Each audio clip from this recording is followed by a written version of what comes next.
Fala galera, beleza? Sejam bem-vindos a mais um vídeo do canal Mistérios Curiosos. Hoje vamos fazer mais um especial do mês. Vamos falar de um tema tão esperado neste canal. Vamos contar um pouco sobre a história de Chico Xavier, uma das pessoas mais incríveis que já nasceu neste planeta e é um brasileiro. Roda a vinheta.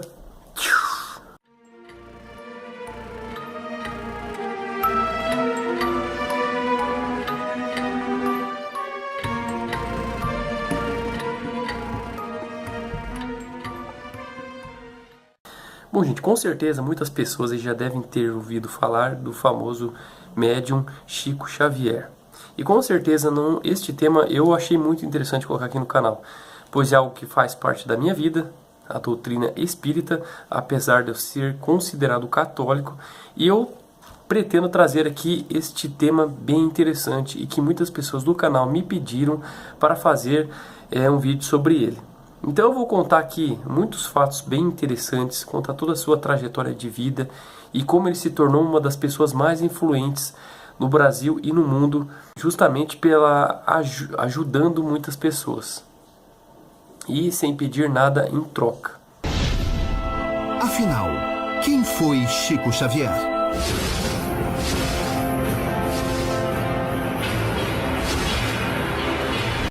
Então eu pretendo aqui passar alguns momentos de sua vida, alguns fatos bem interessantes que marcaram a época, a sua suposta previsão para o futuro e o seu retorno. Então espero que vocês gostem. Então vamos começar do início.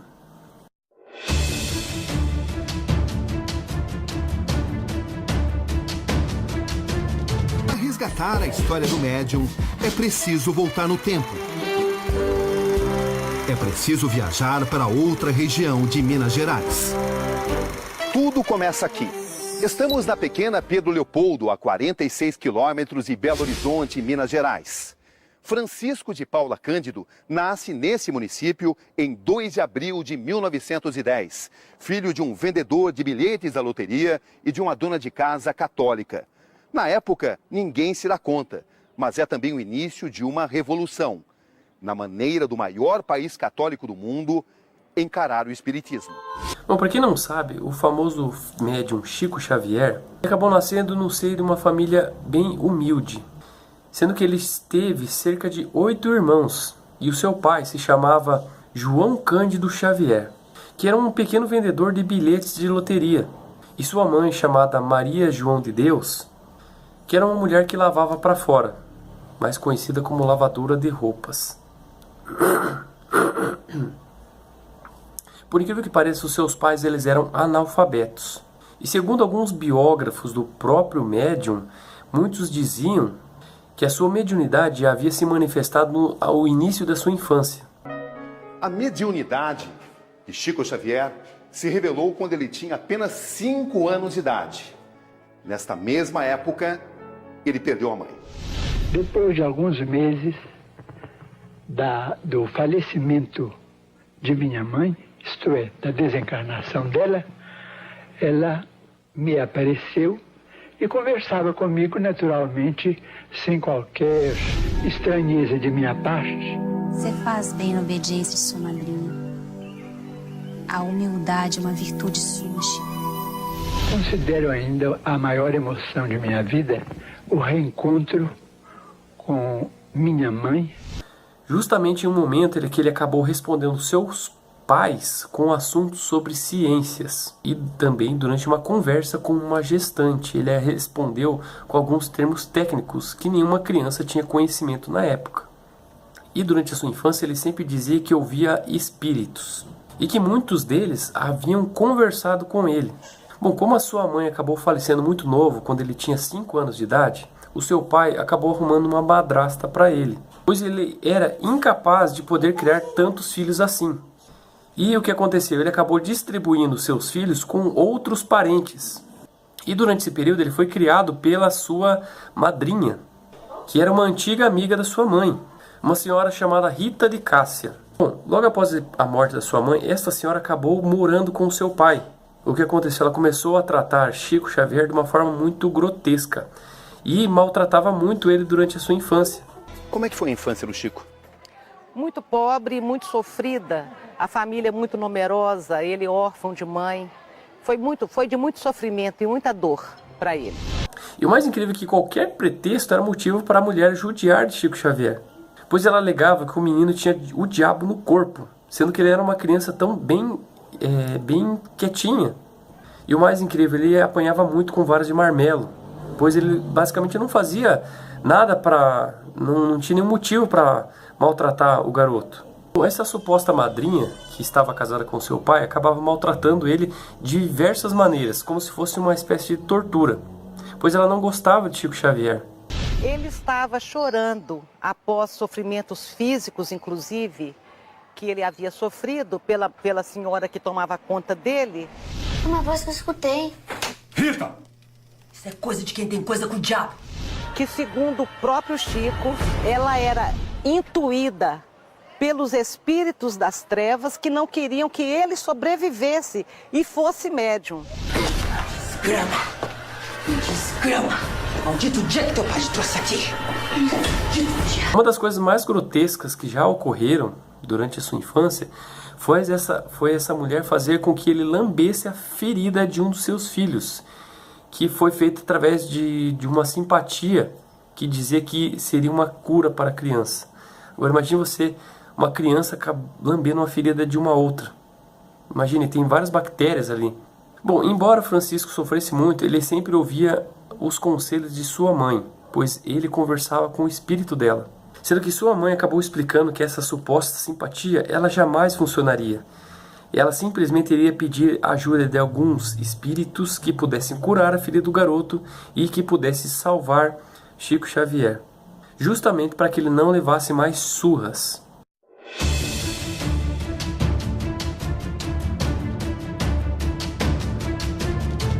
E ele chorando quando a mãe aparece e ele fala se ela não podia levá-lo com ele e ele levá-lo com ela. Olha, se você rezar direitinho, Jesus falou que vai mandar um anjo para te ajudar. Quando, 2 anos após, aparece a Cidália Batista, ia se casar com o pai do Chico, ele pergunta para ela: você é o anjo que minha mãe falou que ia mandar para tomar conta da gente?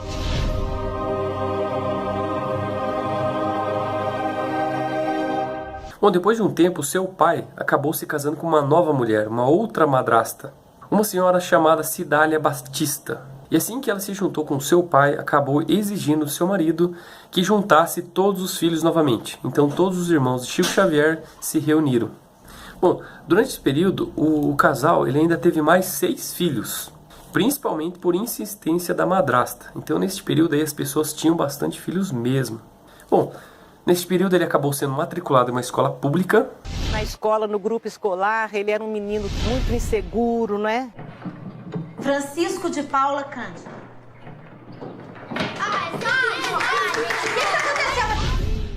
Aconteciam fenômenos mediúnicos na sala de aula, ele criança ainda. Eu não posso enganar ninguém. Tinha um moço do meu lado, me ajudando. Do meu lado aqui, ó. E o espírito de sua mãe começou a parar de se manifestar. Sendo que assim, como ele era muito jovem, ele começou a ajudar com as despesas da casa, trabalhando bem cedo, vendendo legumes em uma horta que a família produzia. Mesmo na escola ou na igreja, as suas mediunidades começaram a aparecer. E isso acabava causando inúmeros problemas para ele. Pois durante uma aula no 4º período da escola, ele acabou fazendo uma redação bem interessante que agradou a professora. E ele disse que um espírito acabou ditando esses versos. Mesmo assim, a professora não deu muito crédito a ele, e esta redação acabou ganhando uma menção honrosa na escola. E inclusive ele acabou ganhando uma menção honrosa do centenário da independência do Brasil, em 1922. Apesar de que ele acabou enfrentando muita descrença dos seus colegas em sua infância, que acusavam ele de plágio, de ser maluco, e por incrível que pareça, ele acabou sofrendo essas injustiças durante toda a sua vida.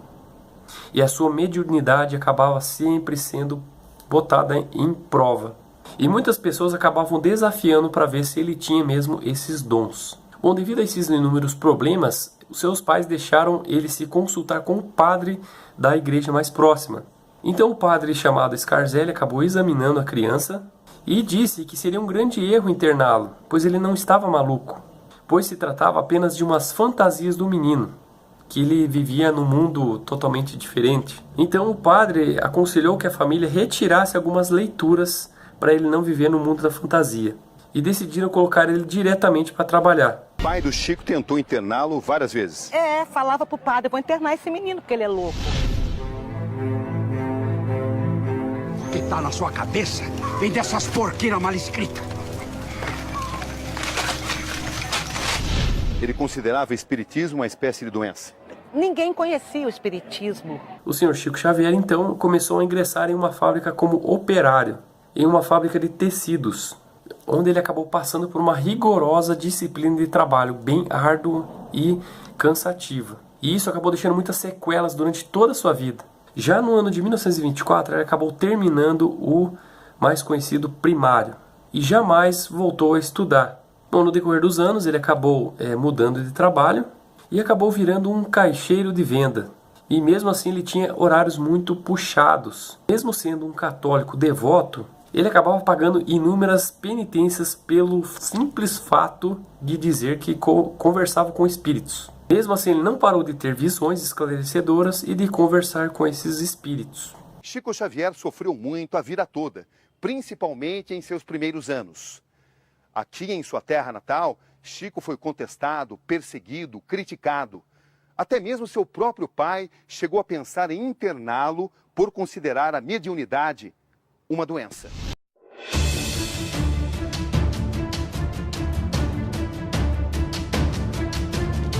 Bom, no ano de 1927, já com seus 17 anos, Chico Xavier acabou perdendo a sua famosa madrasta que ajudava muito. E muitas vezes acabou vendo uma de suas irmãs com insanidade mental, que se descobriu futuramente que seria uma espécie de possessão espiritual. Bom, mesmo assim, por uma instrução de um amigo conhecido, ele decidiu entrar e estudar um pouco mais sobre a doutrina espírita. Depois disso, ele acabou deixando de ser católico e iniciou os estudos ao espiritismo. Bom, nesse mesmo mês, ele acabou recebendo uma mensagem de sua mãe para que ele pesquisasse um pouco mais sobre as obras de Allan Kardec, que é um dos fundadores do espiritismo.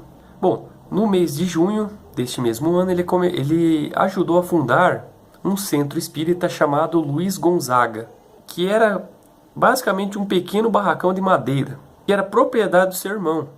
Já no mês de julho, ele começou a passar por um período de estudos para aprender a prática da psicografia, que seria basicamente você escutar dos espíritos e repassar para o papel. Chico Xavier e seu grande dom, que muitos acreditam, outros não. O dom de se comunicar com os mortos. As opiniões sobre ele mudam de acordo com a religiosidade de quem as emite. Bom, nesses 4 anos subsequentes, ele acabou evoluindo esta prática e deste modo a sua mediunidade começou a evoluir. E o mais incrível, segundo ele, alguns poetas mortos começaram a se manifestar através dos seus escritos. Então, muitas obras de muitos poetas já mortos foram repassando alguns textos para Chico Xavier escrevê-los. E isso acabou gerando muita polêmica na época. Pois como que pode uma pessoa estudar até 4ª série e ter a capacidade de escrever obras tão incríveis? E para quem não sabe, alguns termos utilizados na escrita eram parecidos ou similares com aqueles dos poetas que ele dizia escrever. Estes textos somente foram identificados a partir do ano de 1931. E a partir daí ele começou a publicar algumas de suas psicografias. Ele começou a psicografar algumas obras. A primeira, Parnaso Além do Túmulo.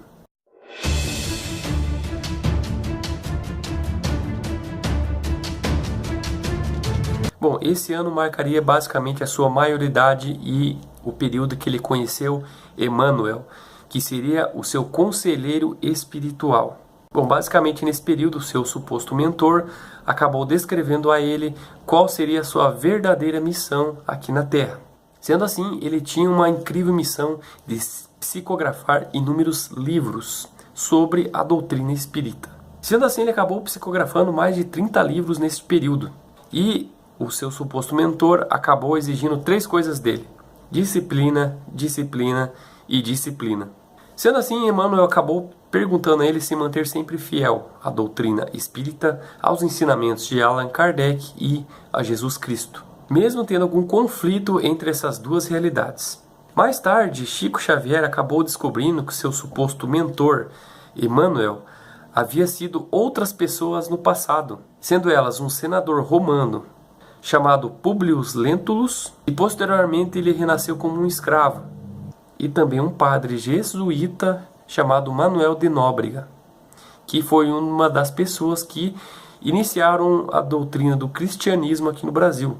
Bom, no ano de 1932 foi publicada a sua primeira obra pela Federação Espírita Brasileira. Esta obra ela exigia várias coletâneas de poesias por espíritos de poetas mortos, que eram brasileiros e portugueses. Bom, esta obra acabou tendo grande repercussão nos 2 países e acabou atraindo a opinião pública, sendo que a Academia Brasileira de Letras acabou se impressionando muito com esse descritivo das suas poesias. E o impacto maior era que ele não dava crédito a si mesmo, que ele dava crédito aos poetas que morreram e deixaram este legado. Mesmo assim, a sua mãe acabou descrevendo para que ele não respondesse às críticas das pessoas. Uma das coisas mais interessantes era que os direitos autorais dessas obras eram revertidos exclusivamente a obras de caridade. Bom, apesar que ainda nesse período ele acabou se acometendo por uma forte catarata, e este problema acabou acompanhando ele pelo resto da vida. Bom, o seu espírito mentor acabou dizendo a ele para se tratar exclusivamente através da medicina e não por espíritos que curassem. Sendo assim, ele acabou continuando com o seu emprego de escrevente datilógrafo da Fazenda Modelo da Inspetoria Regional do Serviço de Fomento da Produção Animal. Somente no ano de 1935 ele começou a realmente exercer exclusivamente a parte de psicografia, quando as suas funções eram exigidas no Centro Espírita Luiz Gonzaga. Sendo assim, ele atendia boa parte da população que queria se comunicar com seus entes queridos que estavam mortos. Sendo assim, ele começou a psicografar obras do além. Bom, o administrador desta fazenda, onde estava localizado o Centro Espírita, ele era um engenheiro agrônomo e também espírita. E ele também tentava ajudar da melhor maneira possível o Chico Xavier a fazer as suas atividades com melhor qualidade, além de poder acompanhar as atividades ali no Centro Espírita Luiz Gonzaga. Bom, no decorrer disso ele começou a ganhar inúmeras menções honrosas, e muitas delas foram recusadas, pois muitas pessoas até mesmo tentaram passar para ele inúmeros valores financeiros. E ele acabou repassando esses valores financeiros à Federação Espírita Brasileira, justamente para incentivar outras obras de caridade no Brasil inteiro. Então, ele jamais ficou com qualquer valor financeiro em benefício próprio. Ele sempre tentou ajudar outras pessoas. Bom, apesar disso, muitas pessoas tentaram desacreditá-lo, falando que ele era uma grande farsa. Além disso, ele também dizia que inúmeros espíritos do mal tentaram dificultar o seu trabalho, principalmente com fluidos negativos e muitas tentações. Glorificado pelos adeptos. Eu não posso transferir a minha certeza àqueles que me ouvem. Atacado, perseguido, desrespeitado pelos descrentes. Eu não acredito no senhor, isso aqui é uma farsa. Para os espíritas, considerado o maior brasileiro do século. Eu não posso evitar de dizer que ele me mudou, ele me transformou. Um sinônimo de paz, amor e caridade.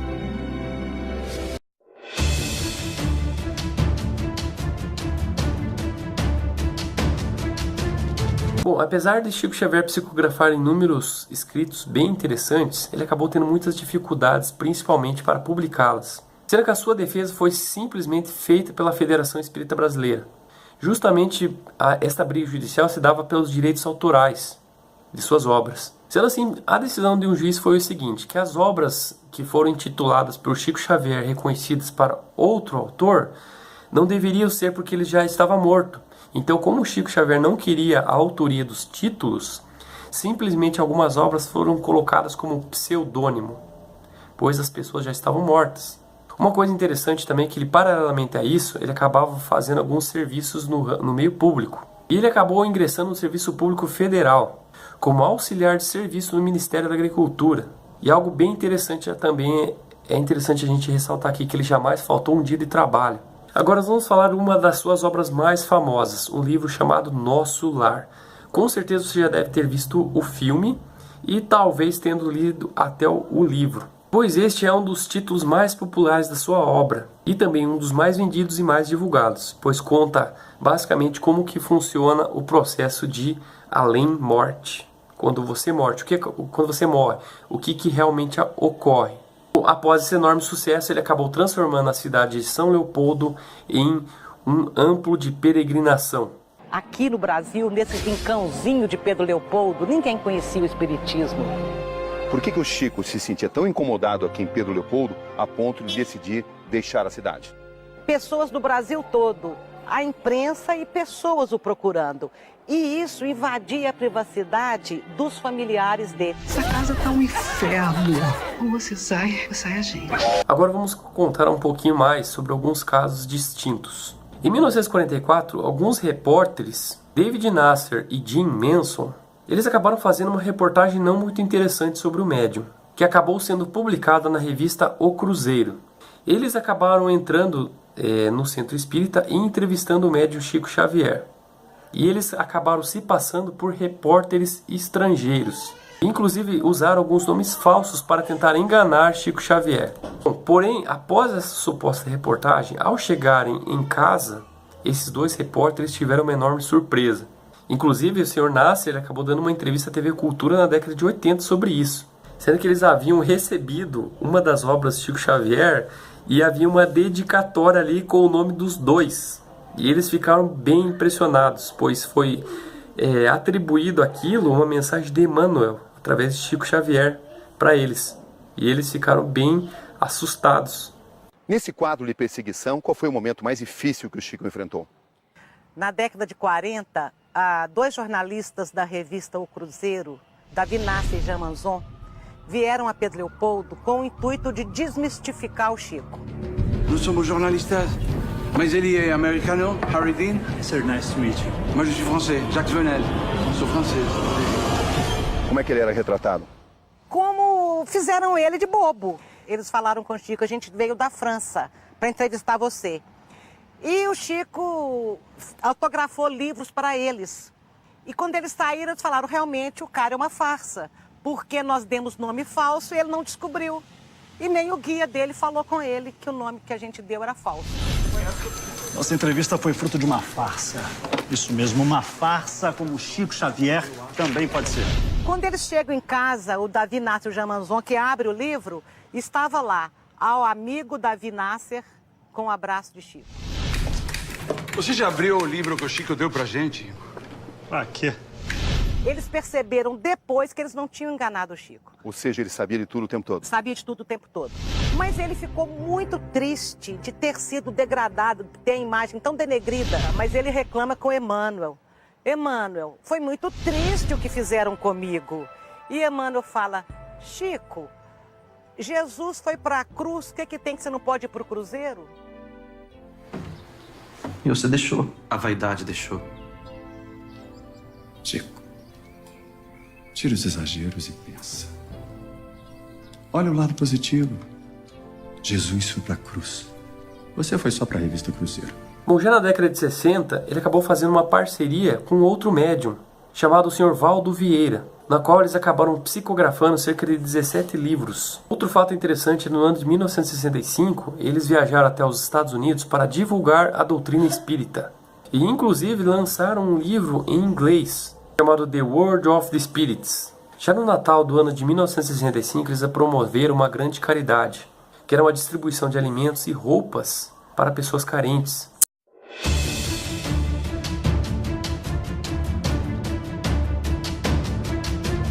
Uma das histórias mais extraordinárias de Chico Xavier ocorreu em Goiânia em maio de 76. Um juiz aceitou o depoimento de um morto e absolveu o acusado. José Divino brincava com um revólver. disparou e matou o amigo Maurício, então com 15 anos.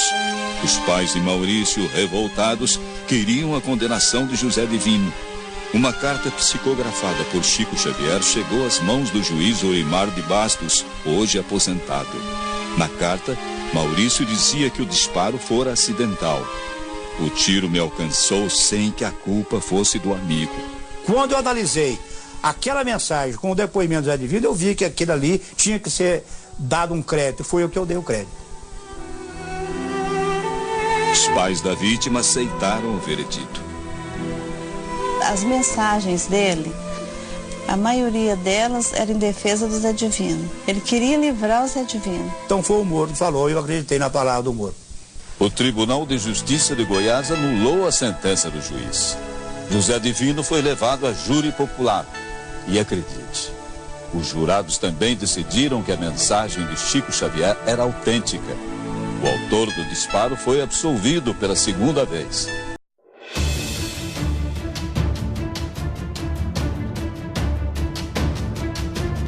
Bom, já na década de 70, ele passou por uma verdadeira prova de fogo, onde ele acabou participando de inúmeros programas de televisão. Um dos principais na época era o Pinga Fogo, da TV Tupi, em 28 de julho de 1971, onde este programa acabou tendo uma das maiores audiências da história. Pois se você for pesquisar no YouTube, aí você vai ver mais de 3 horas de perguntas de inúmeras pessoas sobre qualquer coisa. Sobre morte, a existência de ETs, sobre o futuro, algumas profecias. Eu, inclusive, vi isso no YouTube e aconselho vocês a verem isso. É algo muito interessante e pode tirar dúvidas de muitas pessoas. Se eu encontrar os links, eu vou colocar aqui na descrição, logo abaixo do vídeo, para que vocês possam conhecer. O primeiro livro que veio para a humanidade, vamos dizer, é um livro do mundo espiritual, um livro de pedra, que foi os 10 Mandamentos. Psicografia de Moisés.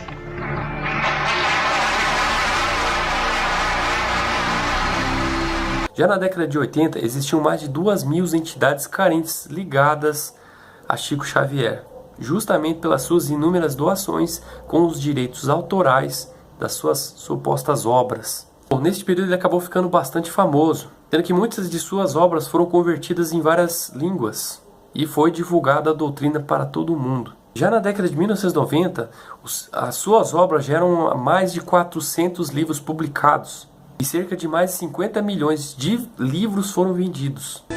Chico Xavier psicografou 400 livros com textos atribuídos a escritores mortos, como Augusto dos Anjos e Humberto de Campos. Não recebeu os direitos autorais dos 30 milhões de exemplares vendidos. O dinheiro foi para hospitais, asilos e creches em todo o país. Esses livros nunca me pertenceram, eles pertencem àqueles que os ditam, ou os escrevem através de minhas mãos. Durante décadas, Chico Xavier distribuiu dinheiro e comida entre os pobres.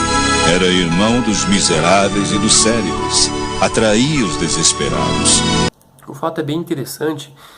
Para quem não é espírita, vocês não imaginam as inúmeras obras que são feitas de caridade justamente com o aval dos direitos autorais das vendas desses livros. Eu mesmo fui a alguns asilos que são administrados espíritas e muitas deles sobrevivem justamente com a receita da venda desses livros. Fazem inúmeras obras de caridades, ajudam inúmeras pessoas, então eu jamais vi qualquer tipo de corrupção nesse meio. É algo assim incrível, onde você realmente vê as pessoas humildes sendo bem tratadas, onde o dinheiro é valorizado e muito bem gasto. Ele recebeu inúmeras menções honrosas pelo grande trabalho realizado e desenvolvido por toda a sua vida, principalmente pelo estudo, pela difusão do espiritismo, pela orientação, pelo atendimento, pela geração de material exclusivo para a divulgação da doutrina espírita. Bom, se a gente for analisar aqui os mais de 400 livros que já foram publicados, pelo enorme índice de vendas e sendo um dos maiores escritores já conhecidos de toda a história, apesar de ele não ser reconhecido como isso, ele teve um dos maiores sucessos da história. principalmente pelo fato de gerar uma enorme vontade de ajudar as pessoas. Bom, para quem não sabe, ele já psicografou mais de 10 mil cartas para pessoas, para confortar alguns entes que perderam seus filhos e outras pessoas de suas famílias. E o mais incrível, ele jamais cobrou um centavo ao fazer isso. Tanto que ele atraiu a presença de inúmeros famosos que perderam seus filhos e também queriam conhecer como que era o Chico Xavier. Inclusive o próprio ator que fez o Chico Xavier em um dos filmes acabou se convertendo ao espiritismo, pois ele disse que a presença dele, do próprio Chico ali em espírito, o ajudou a fazer o filme. Bom, o seu legado acabou ultrapassando inúmeras barreiras e ele é considerado hoje um dos maiores líderes espirituais de todos os tempos. Sendo assim, ele é uma das pessoas mais admiradas e aclamadas do Brasil. No ano de 1999, o governo de Minas Gerais ele instituiu a Comenda da Paz a Chico Xavier. E em 2012 ele acabou sendo considerado o maior brasileiro de todos os tempos, que foi um concurso que foi realizado pelo SBT. Bom, o objetivo desse concurso era eleger um brasileiro que fez muita coisa pela nação, que se destacou pelo seu legado e sociedade. Alguns deles havia Ayrton Senna e Santos Dumont.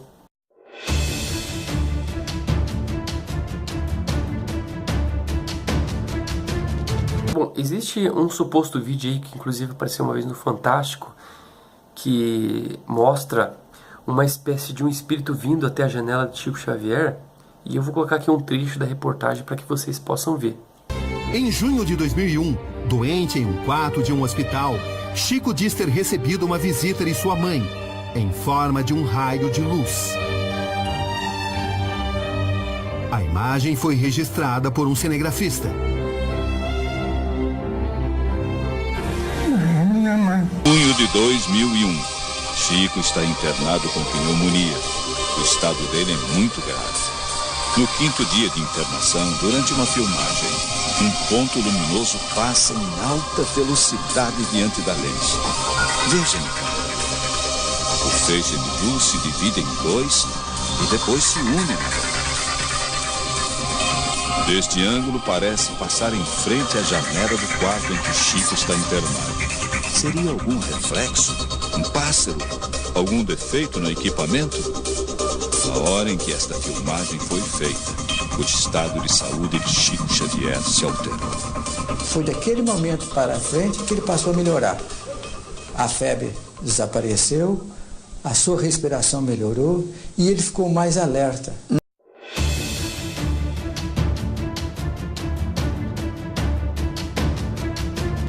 Bom, para quem não sabe, o médium ele morreu com seus 92 anos em decorrência de uma parada cardiorrespiratória. Você se lembra dessa data? Foi uma data em que o Brasil estava comemorando algo incrível. Uma vitória pela Alemanha por 2-0. Você se lembra?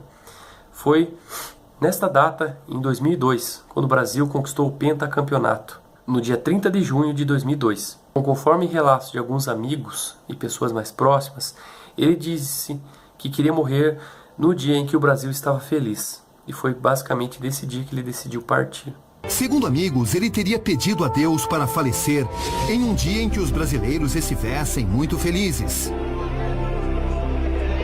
Exatamente nesse dia, o país festeja a conquista da Copa do Mundo.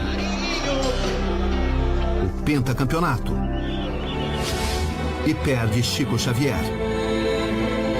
Como é que foram os últimos minutos do Chico Xavier? Ele teve uma morte serena? Teve, sim. Antes da sua morte, ele estava sentado naquele lugarzinho de sempre, tomou seu lanchinho, com as brincadeiras que ele sempre tinha, né? Aí levei para a cama, continuou brincando, me pediu um pouco de café bem quente, ainda brincou de novo. Obrigado, minha rainha, que ele me chamava sempre, né? E no finalzinho, ele só pôs a mão para cima e fez uma prece. Bom, mesmo assim o país acabou festejando o título e triste por esta morte. Bom, segundo dados da Polícia Militar, cerca de 12 mil pessoas foram até o seu velório para se despedir. E cerca de 30 mil pessoas acompanharam o cortejo até o cemitério. Sendo que foi recebido com uma chuva de pétalas, ele teve inúmeras honrarias, Mesmo após a sua morte, os centros espíritas que foram criados por Chico Xavier continuaram fazendo as suas atividades, principalmente de caridade. As obras assistenciais também não foram esquecidas. Graças a Deus. Graças a Deus. É um pãozinho para os neném. Poderes sobrenaturais à parte, o Chico Xavier era um cidadão muito caridoso. Ele foi quem ensinou a fazer sopa, ensinar a dar enxoval para gestantes. E ele deixou um grande legado aqui. Fez com que o Brasil conhecesse essa doutrina. Eu mesmo, por se tornar católico, sempre respeitei esta religião, apesar que muitas pessoas não acreditam nisso, principalmente pessoas ateias. Eu acho interessante assim, se você não conhece determinada coisa, pelo menos estude sobre ela, tente entender a realidade. Então, como eu não conhecia, eu tentei procurar. E eu passei por inúmeras experiências de espíritas e de mediunidade. Acho que mais para frente eu pretendo contar um pouco mais sobre a minha história, pelo que eu passei. Já tive casos assim de presenciar coisas espíritas que foram bastante assustadoras aí, que somente eu para poder acreditar nisso. Coisa que só vendo mesmo para acreditar.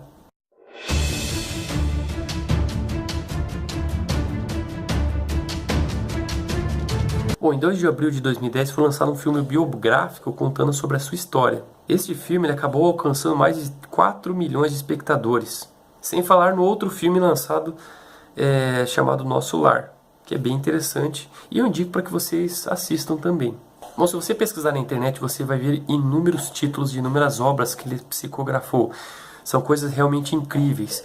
E para que você queira conhecer um pouco mais sobre isso, eu oriento que você leia primeiramente algumas obras de Allan Kardec para você conhecer o básico do Espiritismo e posteriormente ler algumas obras dele. Bom, existem também outros rumores aí de algumas previsões que Chico Xavier fez sobre o futuro que poderia acontecer aqui no Brasil. Eu vou colocar um vídeo aí para que vocês possam conhecer um pouco dessas supostas previsões. Hebe, muitas vezes nós falamos em fim do mundo, mas a verdade é que se houver um fim do mundo, este fim do mundo se debitará à ambição e ao ódio entre os homens, mas não a uma ordem divina. Vejamos bem a questão dos armamentos.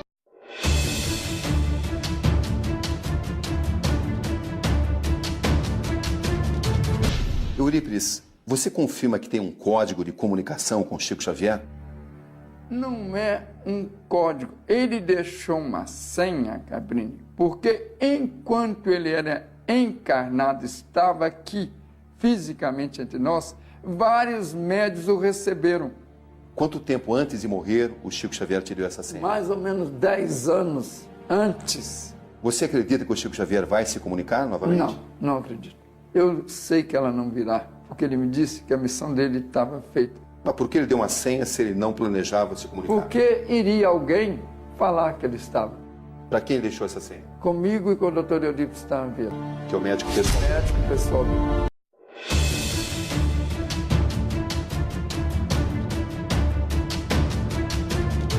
E quem ele foi? Allan Kardec, o codificador da doutrina espírita.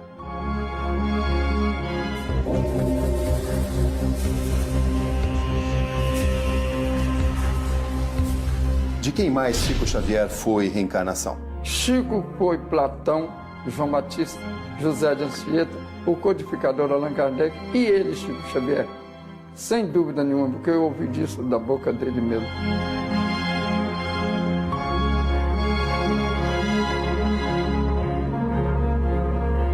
A doutrina espírita nasceu na França. Foi criada por Allan Kardec. Hoje, só no Brasil ela tem força. O último censo do IBGE diz que são espíritas 2.300.000 brasileiros. Mas, a julgar por essas imagens, o número de simpatizantes deve ser muito maior. 150.000 pessoas foram se despedir de Chico Xavier. Muitas tocavam a mão direita do médium, a que ele usava para psicografar suas mensagens.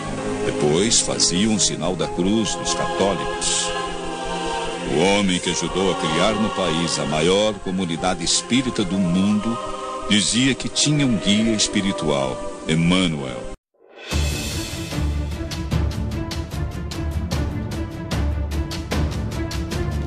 Bom, como muita gente sabe, eu sempre fui criado através do catolicismo.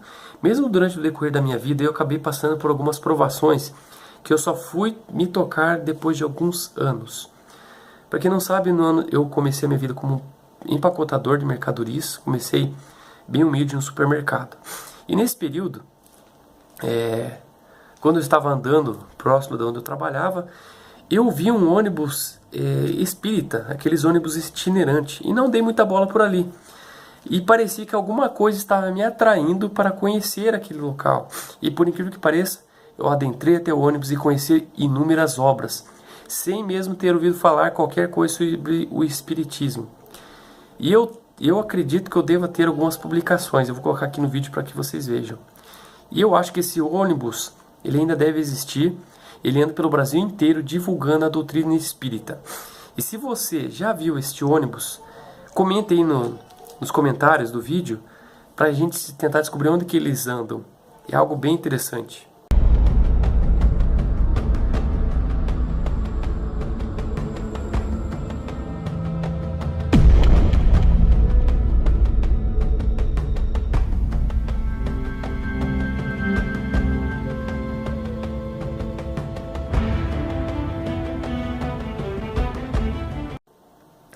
Outro fato bem curioso é que eu fiz 2 cirurgias nos olhos. Eu tenho uma doença chamada ceratocone, que aumenta a curvatura dos olhos. Fiz inúmeros exames e a medicina, eu não encontrava nada que curasse o que eu tinha. Então eu decidi fazer uma espécie de cirurgia espiritual. Como eu não conhecia, decidi ir até um centro espírita para ver o que poderia ser feito. E apesar de ficar lá mais de 3 horas, de conhecer todo o lugar, eu fiquei bastante impressionado pelo fato que aconteceu comigo lá. Para quem sabe, eu não sei se as pessoas sabem o que é um passe. Eu não sabia o que era isso. Então eu me consultei com um médium que estava lá. Ele fez uma espécie de alguns rabiscos que eu não entendi e passou para os seus assessores. Eles colocaram a gente em uma sala e fizeram uma espécie de passe, que é a imposição de mãos no escuro, e se juntam várias pessoas ao seu redor e fazem o passe. Seria uma espécie de energização. E como eu basicamente não acreditava muito nisso, eu acabei ficando bastante impressionado quando eu saí dali. O que acontece? Eu senti um enorme envolvimento de uma energia sem explicação circulando por ali. Seria como se as pessoas estivessem transportando as suas energias vitais para mim, para realizar a cura que eu tinha aqui. E após isso, eu fui conversar com um outro médium que me falou que a consulta que eu tinha realizado, a pessoa falou que eu tinha uma missão aqui e que eu deveria desenvolvê-la, que eu tinha uma espécie de uma mediunidade que eu devia desenvolver. Só que eu fiquei muito impressionado com isso e não fui em frente. O que eu faço apenas é ler sobre isso. Então, pode ser que eu tenha realmente uma missão aqui, mas eu não sei o que é, pois eu não corri atrás disso justamente por ter medo. Mas eu acredito que exista, eu acredito que existam espíritos aqui na Terra, que nós estamos aqui somente de passagem, estamos passando realmente por um processo evolutivo, que todos nós temos uma oportunidade de vencer aqui. Se nós não vencermos de um jeito, a gente volta e vence de outro, pois a gente está passando por um processo evolutivo, espiritual. Então, o corpo que nós temos aqui hoje é somente uma espécie de uma carcaça. Você está sempre passando por uma renovação. É isto que eles defendem. Então, eu sempre tento buscar o máximo de informação sobre isso e tentar entender. Mesmo se você critica muitas coisas, procure informação, tente ir atrás e conhecer um pouco mais, não é mesmo? Eu estou um pouco rouco, um pouco gripado, então eu tentei trazer aqui o máximo de informações para que vocês possam conhecer um pouco mais sobre isso. Quem sabe mais para frente eu faça um pouco mais falando um pouco mais sobre a doutrina espírita. Espero que vocês tenham gostado, beleza? Se você tem alguma dúvida, alguma sugestão, alguma opinião sobre esse vídeo, coloque nos comentários aí que eu vou adorar ler sobre isso e quem sabe também fazer um vídeo comentando sobre isso, beleza? Acho que é isso. Se inscreva no nosso canal, clique no sininho para receber as notificações e até a próxima, galera. Obrigado, valeu!